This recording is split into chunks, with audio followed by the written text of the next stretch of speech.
गंडई नगर में श्रीमद् भागवत का आयोजन किया जा रहा है। इसके कथावाचक पंडित राम प्रताप शास्त्री हैं। कथा सुनाते हुए उन्होंने कहा कि छत्तीसगढ़ कौशल प्रांत को बहुत बड़ा गौरव मिला हुआ है।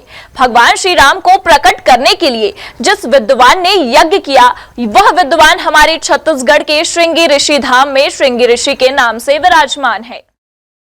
गंडई में कथावाचक पंडित राम प्रताप शास्त्री ने कहा कि श्रीमद् भागवत कथा हिंदू सनातन धर्मावलंबियों के लिए एक ऐसा प्रकल्प है जिसमें केवल एक सत्संग ही नहीं, इसमें जीवन में जिस मृत्यु से हम भयभीत हैं, भागवत कथा के माध्यम से ये सिखाया जाता है कि जीवन में हम सत्कर्म करें, हमारा आचरण और व्यवहार अच्छा हो, हमारा चरित्र अच्छा, क्योंकि अच्छे चरित्र को जब हम लोग और समाज में प्रकट करेंगे तो शांति पूर्वक हमारा जीवन व्यतीत होगा।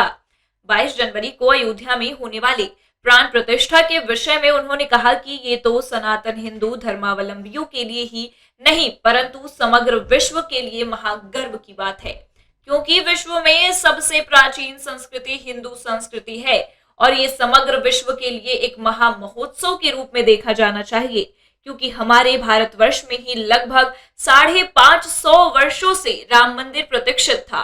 भगवान राम तो सदा वहां विराजित है ही, वह तो उनका जन्म स्थल सदा से रहा ही है, लेकिन विदेशी आक्रांताओं के द्वारा जो भगवान राम के मंदिर को तोड़ा गया तो बहुत से बलिदानियों की उसमें शहादत हुई। भागवत कथा में मूलतः ये बताया गया कि 84 लाख योनियों में मनुष्य योनि अंतिम योनि है और मुक्ति का द्वार मनुष्य योनि से ही हमको प्राप्त हो सकता है।